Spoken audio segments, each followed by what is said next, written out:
I'm not one of these people who draws compulsively or anything. I don't draw unless I have to.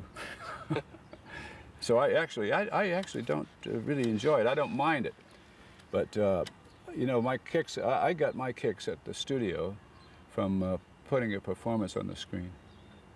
And, so you're really more of a performer than a draftsman, you consider yourself? Right. Yes, I do.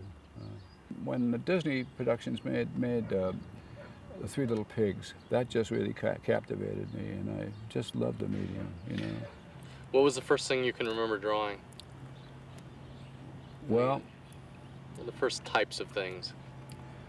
Well, I used to draw on toilet paper quite a bit. Motorcycles. Yeah, good God. What was Disney's great genius? Well, he was an absolutely wonderful storyteller, and he had an ability to, I guess all geniuses have this ability to turn the searchlight of his mind on something. He had a very strong powers of concentration. He would be awfully rude sometimes without meaning to, because he'd turn you off. I mean, not on purpose, but I've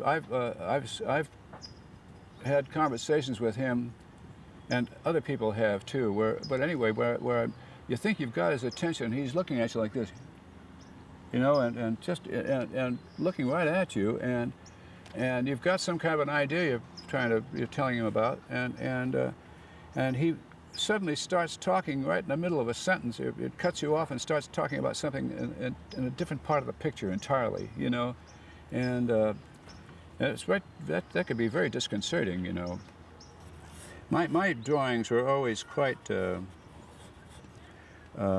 explicit and clean anyway. You know, I didn't have an awful lot of extraneous lines, you know. So they'd look something like that. Yeah. Could you turn that around the same way you did so we can get that? Mm-hmm. I did one voice. I did the voice of Ferdinand the Bull when he was. There's only one line in the picture when he's a little bull, you know. What was the line? Do you remember? Yeah, Walt. In fact, I think Walt did his mother. She said, "Ferdinand, why don't you go out and play with all the other little bulls and butt your head?" And he said, "I like better here." I can't do the voice anymore. Where I can just sit quietly and smell the flowers. Anyway, one of the hardest things to do is nothing, you know, and especially in animation, where we try to show change all the time, you know, and this with a character like that, and then also characters that like pretty girls, like Cinderella, Sleeping Beauty, you know, and the damn prince, you know. This is gee, what a. Now I got stuck with a prince on Sleeping Beauty, you know, and what a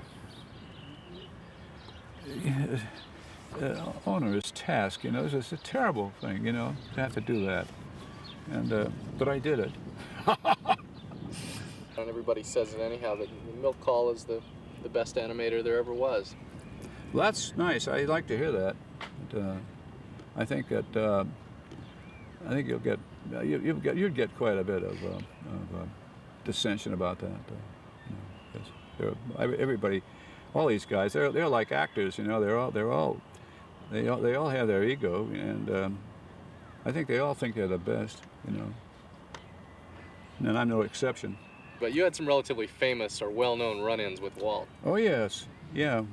He used to say things like, he'd say, "Damn it," he said, "you're getting too big for your britches." He said, maybe, have you ever thought maybe you'd like to be running this place, huh?" You know, that was one of his. That was a good one. I've had people say that I made them so nervous they couldn't work and all that stuff. You know, kind of picking at them all the time. Well, you just had high standards that not a lot of people could meet. Sure, that's right. That's right. Well, it's not only And you that. might as well, geez, if you don't have something to aspire to, or what have you got? You know, you have to have high standards. I think that's part of I think that's part of any profession. You have to. God, if you don't aim high, well, you're not going to get anywhere. You know. What's the most valued thing you've gotten out of your career at Disney? Gee, I don't know. God Almighty, that's a hard one. I don't think I think I've just gotten. I think I've gotten the satisfaction whenever something turned out well and I had a good performance on it. I think that's about it.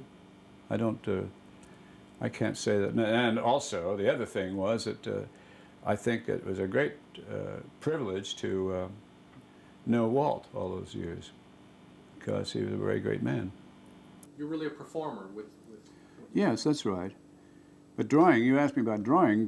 Drawing is very essential. You know, I don't think it's possible to be a top-notch animator without being a very excellent draftsman. I don't think you can. You know.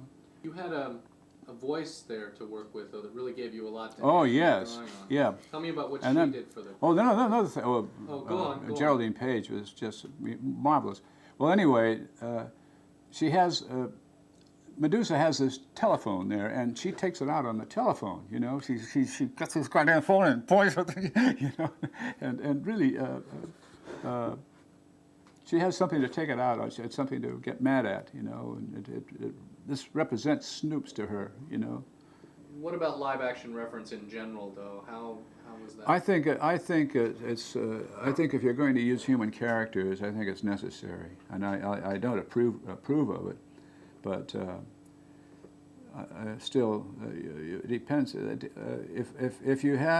If everybody on the picture was a Milt Kahl, well, then they wouldn't be necessary. It wouldn't be necessary to use live action reference, but unfortunately, they aren't, and it is necessary. It's just a little boy, you know, and forget that he's a puppet. Forget that he's made of wood. Except you can always make him made of wood after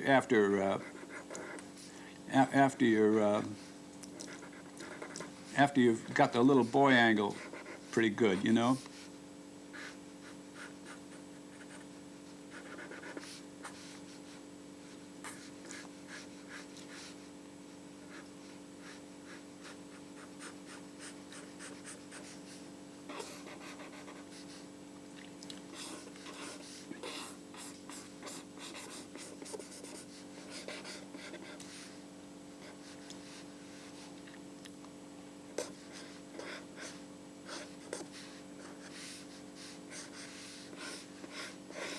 Isn't it funny? I had meant to do kind of a little different kind of a drawing here, and I got going on this before I realized that I was doing it this way.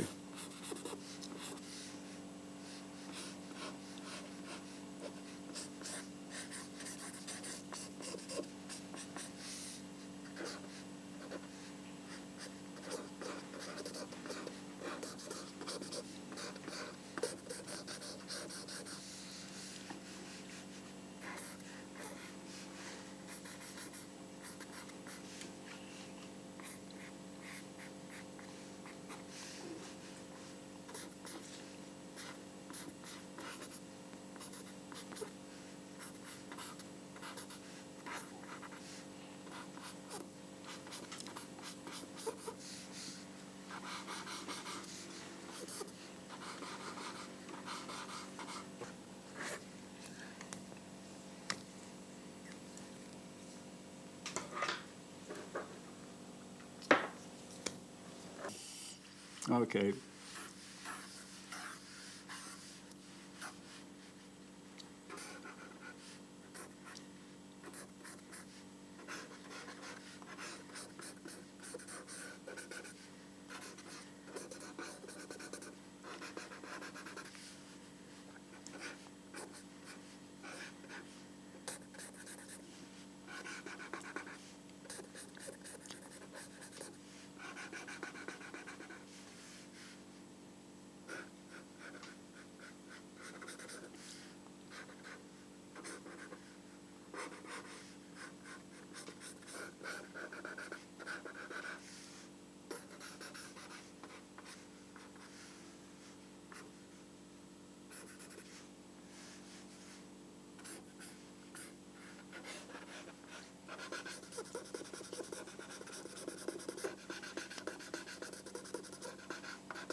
There's that favorite.